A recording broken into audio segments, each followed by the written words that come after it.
Hello everyone. सो आज का topic है कंसिडरेशन से रिलेटेड। तो एक स्टेटमेंट है नो कंसिडरेशन नो कॉन्टैक्ट। अगर कॉन्टैक्ट में कंसिडरेशन नहीं होगा तो वो कॉन्टैक्ट नहीं वैलिड होगा। Every promise and set of promise creating to the agreement with the consideration. Agreement तभी बनेगा जब उसमें कंसिडरेशन इन्वॉल्व होगा। अगर उस एग्रीमेंट में कंसिडरेशन इन्वॉल्व नहीं है तो वो कॉन्टैक्ट नहीं बनेगा। कोई भी एग्रीमेंट विदाउट कंसिडरेशन नहीं होता और विदाउट कंसिडरेशन कोई भी कॉन्ट्रैक्ट वैलिड नहीं होता है। सेक्शन 10 के according all agreement are contract. सारे के सारे एग्रीमेंट तभी कॉन्ट्रैक्ट का हिस्सा बनेंगे जब वो लॉफुल है और वैलिड कंसिडरेशन उसमें इन्वॉल्व है। For example, a promise for no consideration to give to be ₹1000, there is a void contract. अगर जहाँ पे कोई कंसिडरेशन इन्वॉल्व नहीं हो रहा है पार्टी में है तो वो कंसिडरेशन वैलिड नहीं होता है। वैलिड कॉन्ट्रैक्ट के लिए वैलिड कंसिडरेशन का होना क्या है, जरूरी है। नेक्स्ट आता है कुछ एक्सेप्शन है जहाँ पे कंसिडरेशन इन्वॉल्व नहीं होता है फिर भी कॉन्ट्रैक्ट वैलिड होते हैं। पहला आता है सेक्शन 25(1) के तहत ऐसे एग्रीमेंट जो लव या अफेक्शन के थ्रू क्रिएट होते हैं। फॉर एग्जांपल कि फैमिली के बीच जो है मदर या डॉटर के या लव या अफेक्शंस या फादर या डॉटर लव अफेक्शन। तो इस तरह के जो एग्रीमेंट होते हैं जो लव अफेक्शन के अकॉर्डिंग है या ऐसी पार्टी जो नियर रिलेशन में आती है और एक दूसरे के साथ कॉन्टैक्ट क्रिएट करती है तो वहाँ पे कंसिडरेशन का होना ज़रूरी नहीं होता है। For example, A by a written and registered document promise to wife to pay a fixed sum of money every month as per the pocket money. This is agreement is valid. जब आप registered कोई चीज़ या return में या registered document create कर रहे हो, promise कर रहे हैं कि आपको मंथली इतना जो है वो पे किया जाएगा। जब डाइवोर्स होता है तो यहाँ पे हस्बैंड जो है वाइफ को पेमेंट मंथली देता है। तो इस तरह के जो एग्रीमेंट होते हैं वो वैलिड होते हैं। तो इट्स मीन कि यहाँ पे वाइफ की तरफ से हस्बैंड को किसी प्रकार का कंसिडरेशन नहीं जा रहा है जबकि हस्बैंड की तरफ से वाइफ को कंसिडरेशन आ रहा है। तो ये कंसिडरेशन क्या है, वैलिड है, जहाँ पे नेचुरल लव और इफेक्शंस की बात आती है। नेक्स्ट आता है compensation for voluntary service under section 25(2). जहाँ पे हम कोई वॉलंटरी सर्विस दे रहे हैं और उसके बदले हमें कोई कंपनसेशन रिसीव हो रही है तो वो कंसिडरेशन भी वैलिड माना जाएगा। ए promise made without consideration it's also valid. जब आप कोई प्रॉमिस कर रहे हैं और उसके बदले कोई कंसिडरेशन आपको रिसीव नहीं हो रहा है वो भी वैलिड होगा। Promise to compensate wholly, partially, or part a person who has already voluntarily uh, done something for a promiser and done something which is the promiser was legally compelled to do। तो यानी कि हम ऐसी कोई चीज कर रहे हैं, ऐसी कोई सर्विस दे रहे हैं जिनका या ऐसे कोई कंपनसेशन किसी वॉलंटरी सर्विस में दे रहे हैं जिससे आपको लगता है कि वहाँ से कोई भी चीज़ आपको रिसीव नहीं होगी। तो इस तरह का जो कंसिडरेशन है वो क्या रहेगा, वैलिड माना जाएगा। If a person has done a voluntary service in the past and the benefit arise after that date तो वो वैलिड होगा। The service was render voluntarily in the past, आपने पास्ट में वो सर्विस जो है वो वॉलंटरली दी है and it was render to the promisor, जो प्रोमाइजर के लिए आपने रेंडर की हो। The promisor was a existence and the voluntary service was done. प्रोमाइजर वहाँ पे एग्जिस्ट था जब आपने वॉलंटरी सर्विस दी थी and the promisor show the willingness to compensate the voluntary service. और प्रोमाइजर जो है वॉलंटरी सर्विस कंपनसेट करने के लिए फ्रीली वो कम्युनिकेट कर रहा है। तो यहाँ पे ये तभी जो है वो वैलिड माना जाएगा। For example, Peter find John wallet on the road and return it to him.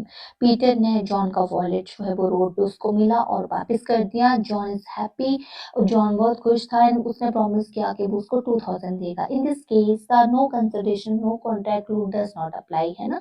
क्योंकि एक जगह पे आप वॉलंटरली आप वो चीज कर रहे हो, 2000 आप वॉलंटरली दे रहे हो ना पीटर के लिए, तो पीटर से एक्सपेक्ट नहीं करोगे वहां से कोई कंसिडरेशन आपको मिलेगा। नेक्स्ट आता है agency under section 185।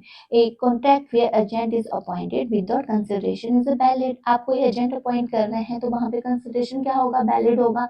For example, मैंने अपने भाई को अपॉइंट किया, अपने घर में जो भी रेंट आएगा उसको आपने कलेक्ट करना है, एज ए एजेंट अपॉइंट किया है। तो मेरे ब्रदर का जो ये काम रहेगा वो आपके एजेंसी के थ्रू वो विदाउट कंसिडरेशन रहेगा तो वो वैलिड होगा। उसके साथ जो मेरा कॉन्ट्रैक्ट है वो वैलिड होगा। It's mean agent can be appointed with without consideration, आप अपॉइंट कर सकते हैं। अगर एजेंट आप विदाउट कंसिडरेशन फ्री कंसेंट है उस एजेंट की कि वो विदाउट कंसिडरेशन काम करेगा प्रिंसिपल के लिए तो यहाँ पे आप जनरली बात है कि प्रिंसिपल के लिए वो विदाउट कंसिडरेशन काम कर रहा है, तो agent is bound to perform the duty, वो ड्यूटी भी दे रहा है and he can not refuse to act, और उसको कोई दिक्कत नहीं है कि वो विदाउट कंसिडरेशन पे कर रहा है। तो इसमें no consideration for him, there is no responsibility to any act. तो यहाँ पे एजेंट जो है वो कंसिडरेशन भी उसको रिसीव नहीं मिल रहा है और साथ में उसकी कोई रिस्पॉन्सिबिलिटी भी पार्टिकुलर किसी एक्ट के लिए राइज नहीं होती है। बट जो कॉन्ट्रैक्ट है प्रिंसिपल और एजेंट के बीच जो कॉन्ट्रैक्ट है, यहाँ पे क्या माना जाएगा कि यहाँ पे कोई कंसिडरेशन नहीं जा रहा है, फिर भी कॉन्ट्रैक्ट वैलिड होगा। एग्जाम्पल के तौर पे देखें तो he enter into a contract to appoint B as agent without consideration। A ने B को without consideration एजेंट रखा और B ने उसको एक्सेप्ट किया। Contract is valid and B is bound to perform the duty through is no consideration for B, यानी कि B जो है वो अपनी ड्यूटी परफॉर्म करेगा, जबकि यहाँ पे उसको किसी प्रकार की कोई कंसिडरेशन नहीं मिल रही थी। नेक्स्ट आता है completed gift. Completed gift mean gift which is actually handed over. जब आपको कोई गिफ्ट मिल जाता है, आपके पास पहुंच जाता है, उसके बदले आप किसी तरह की कोई पेमेंट नहीं करते हैं। Gift actually made by donor या accepted by donee are valid. आपको गिफ्ट मिल रहा है विदाउट कंसिडरेशन, वो वैलिड माना जाएगा। Any gift actually made will be valid and the binding even through without consideration gift must be complete. यानी कि आपको घर में आके कोई गिफ्ट देके जा रहा है, उसके बदले जरूरी थोड़ी कि आप उसको भी गिफ्ट देंगे, तो वो क्या है आपका नो कंसिडरेशन, यानी कि फिर भी कंसिडरेशन अराइज नहीं हो रहा है, तब भी वो कॉन्ट्रैक्ट वैलिड है। A give watch to gift B birthday. A ने बी के बर्थडे पे वॉच गिफ्ट की। तो यहाँ पे जो है, यहाँ पे जनरली बात है कि a letter on can not be demand to watch ना बैक टू ग्राउंड। यहाँ पे बाद में वो ये नहीं बोलेगा गिफ्ट को वापस कर लो, there was no consideration in return. यहाँ पे वहाँ पे कंसिडरेशन तो नहीं था, तो इट्स मीन दैट कि यहाँ पे किसी प्रकार का कंसिडरेशन नहीं है, फिर भी एक लीगल रिलेशनशिप यहाँ पे क्रिएट होता है। एंड गारंटी की बात करें, कॉन्ट्रैक्ट और guarantee does not require to consideration. जहाँ पे गारंटी दी जाती है वहाँ पे भी कंसिडरेशन उस पार्टी को रिसीव नहीं होता है। रिमिशंस की बात करें तो रिमिशन को अंडर सेक्शन 63 में डिफाइन किया गया है।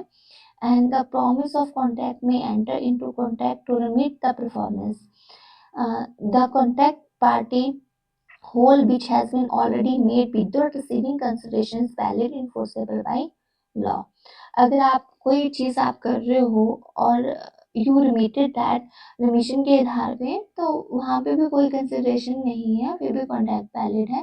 कंट्रीब्यूशन टू द चैरिटी, अगर चैरिटी को कोई चीज दे रहे हो तो वहाँ पे भी चैरिटी से कोई रिसीव आपको कोई चीज हो नहीं मिल नहीं रही है, तो ऐसे कोई कंट्रीब्यूशन जो चैरिटेबल पर्पज से कर रहे हो, तो चैरिटी के भी यहाँ पे नो कंसिडरेशन है, लेकिन कॉन्ट्रैक्ट क्या होगा, वैलिड होगा।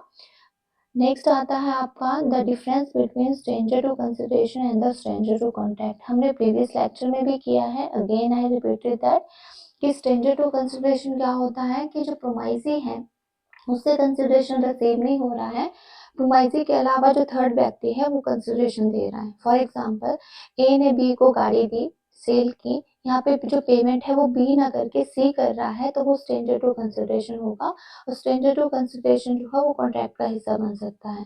लेकिन स्ट्रेंजर टू कॉन्ट्रैक्ट अगर कोई है जो कॉन्ट्रैक्ट का हिस्सा नहीं है, वो केस फाइल नहीं कर सकता है, जबकि स्ट्रेंजर टू कंसिडरेशन के केसेस में स्ट्रेंजर जो व्यक्ति होगा वो केस फाइल कर सकता है। स्ट्रेंजर टू कॉन्ट्रैक्ट क्या होता है, माना जो कॉन्ट्रैक्ट है वो ए और बी के साथ हुआ है, यहाँ पे सी अगर कोई व्यक्ति है वो स्ट्रेंजर टू कॉन्ट्रैक्ट होगा।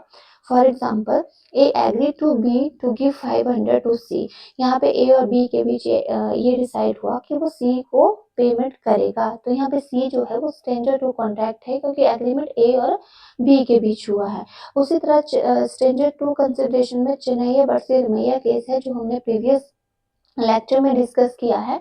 तो चेन्नैया वर्सेस रमैया के केसेस में क्या था, रमैया जो है वो ओल्ड लेडी की डॉटर थी और रमैया का चेन्नैया के साथ कांटेक्ट हुआ था कि चेन्नैया को हर महीने वो एन्युटी देगी, और यहाँ पे एन्युटी वो नहीं दे रही थी बिकॉज रमैया ने कहा कि उसको डायरेक्टली कोई रिलेशनशिप जो है वो चेन्नैया से नहीं हो रहा था। चेन्नैया ने कोर्ट केस कर दिया और कोर्ट का डिसीजन आया कि रमैया को डायरेक्टली कोई बेनिफिट चेन्नैया से नहीं था, लेकिन चेन्नैया का जो बेनिफिट है कंसिडरेशन है वो उसकी ओल्ड लेडी को डिलीवर किया है, तो यहाँ पे जो बेनिफिट है वो इनडायरेक्टली स्ट्रेंजर टू कंसिडरेशन, यानी कि ओल्ड लेडी जो है वो स्ट्रेंजर टू कंसिडरेशन है, वो उससे कंसिडरेशन ऑलरेडी रमैया को मिला है।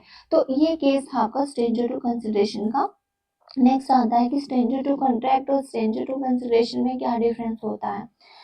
स्ट्रेंजर टू कॉन्ट्रैक्ट क्या होता है, जो कॉन्ट्रैक्ट का पार्ट नहीं है उसको स्ट्रेंजर टू कॉन्ट्रैक्ट कहते हैं। स्ट्रेंजर टू कंसिडरेशन क्या होता है कि जो प्रोमाइजरी खुद पेमेंट नहीं करता है, थर्ड पार्टी पेमेंट कर रही है, करता है, थर्ड पार्टी पेमेंट करती है उस कॉन्ट्रैक्ट में, तो वो स्ट्रेंजर टू कंसिडरेशन होगा, ठीक है, जो पेमेंट करेगा।